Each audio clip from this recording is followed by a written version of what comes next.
agad kanila, magkumustahan ta, sa gamay text lang, message lang. Uy, kumusta ka, brother, sister? Kaya importante na, kumustahan na to sila. Bata ka palo. Nag-depress na dahil siya, padulong na siya bitaw, magpakamatay, pero napuga na to, kanya tawag ta. O, di ba? So, muna awag na ko, no, magpakabana ta sa atong isikatawo, no. Atong paminaw na ilang mga dawingoy, ilang mga mulok, para makabalutan, naka-depress na dahil sila. Oro ka na. Glory to God. Diba? So, yung ana jud kay importante no nga naagyo kay prayer and sa pag-isot na tong prayer o aside sa prayer importante po ang pagbasa og Bible. So unsa man ang papel ni Sister Jan aron nga maabot sa point nga ma-heal ta or gikan sa depression. Ang pagampo ang pagbasa sa Biblia, ako kayo may papel diha sa pagtukod sa depresyon. Kaya ang pagbasa o pagampo, pagbasa sa Biblia o ang pagampo, naghatag ka, nagadasig kini kanato, naghatag kini kanato o kahaya nga doon na pa'y paglaog sa atong kinabuhi. Bisan pa man sa kahit-ngit nga natabo sa atong kinabuhi. And ang pagbasa sa Biblia, na mga verse dira nga maka-motivate ka nato nga there's hope, no? And maka-enlighten sa atong mind nga makahunahuna ta nga mga negatibo nga mga thoughts labi na nga kanang sa atong palibot karon nga puro na lang negatibo. And ang pagampo is isa sa nisa ka na giya ka nato nga maduol ta diha sa Ginoo nga dili ta makaano na nga naginusara ta nga naay Ginoo nga naghigugma ka nato nga nagpangga ka nato og labaw sa tanan ang Ginoo mas dako pa sa tong problema. Marla. Okay, wow. And speaking of verse, o diba? So, Sister Nick, kung sa may Bible verse ni mo nga mahinumduman kung naapa diha sa kabuhaton or napadala sa depression or nakasangaluya, so unsa man nga Bible verse ang imo ma-share sa atong viewers tonight? May gabi sa tanang mga viewers na nakaroon.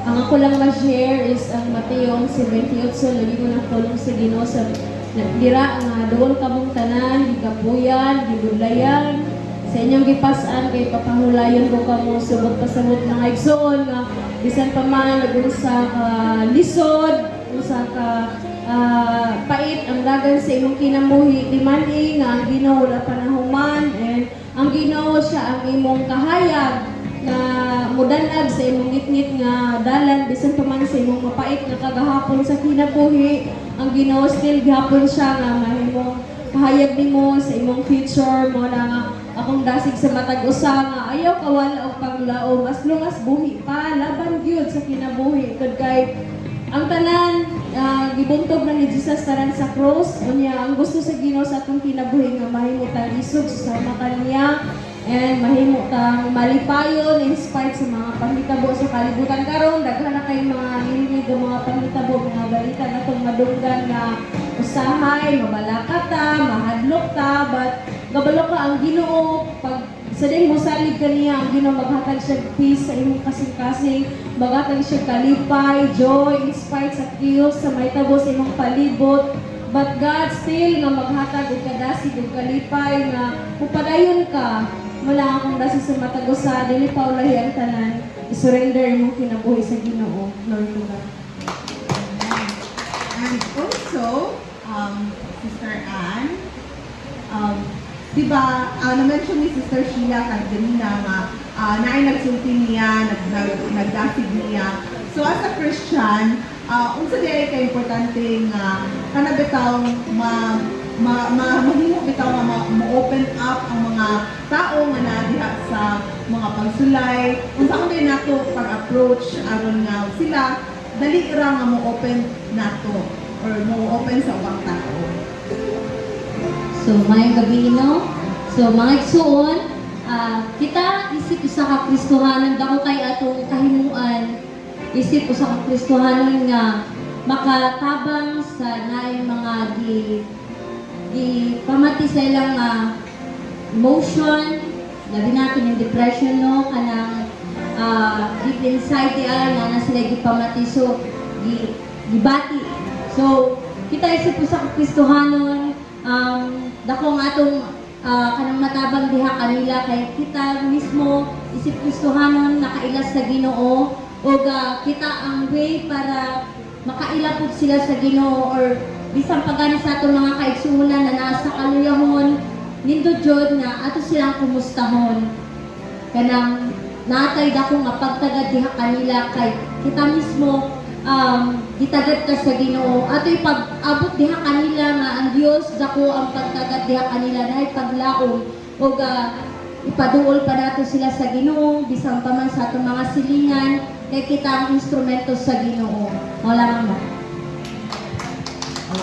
Siyempre, para po sa mga nagtod na no, how about sa ating mga batayon? Kaya mo man silang mga very secretive and mas ilang pang pilion na mag-post sa social media or ilang i-share sa ilang mga classmates karon pero sa mga brothers na mga Kristohanon, kung sa na yung ginabuhat aron nga ang katong mga kauban ninyo or kailan ninyo mas mo-share sila diha ninyo mga Christian. So, sa Christian na katanon, importante lang yung kayo na i-share diya kanila ang tulong sa Ginoo and also encourage para ma-overcome nila ang depression and anxiety and also encourage na sila na kung naman ganun sila yung Bible, basahan nila per 20 para mas more nilang mailan ang Ginoo kung sa dito kamayo, nagigugma sila tagsang kinabuhi na ipaglaog na ay plano ang Ginoo sila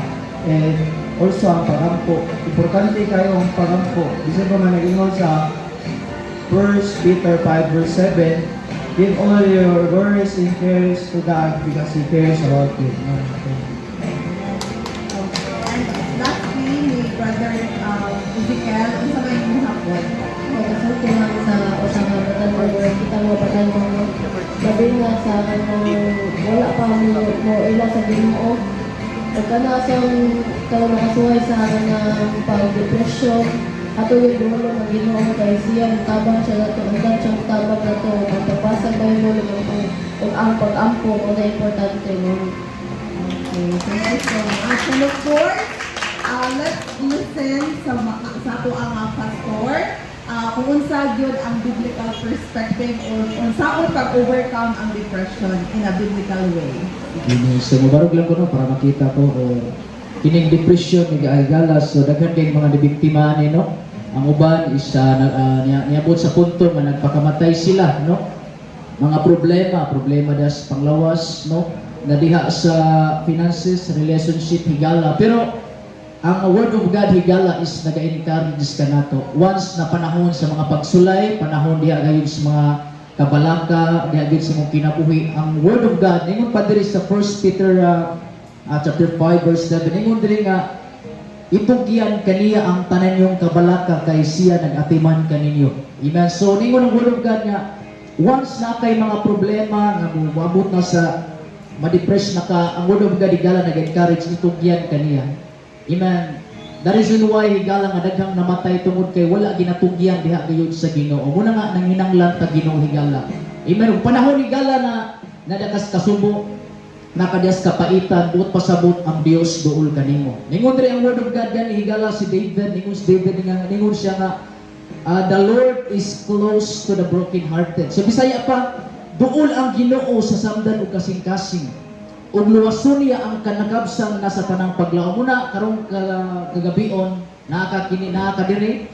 Amen na ay plano ang Dios na kay mga kabalaka na kay mga kanabitaw kahadlok si mong kinabuhi mga problema nga always na mong ginadala-dala higala ayon na moabot sa punto nga ma-depress ka no.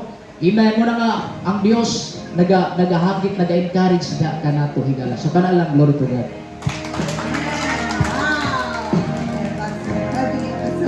So, salamat kayo sa atong mga viewers, salamat sa atong mga guests karong kagabion.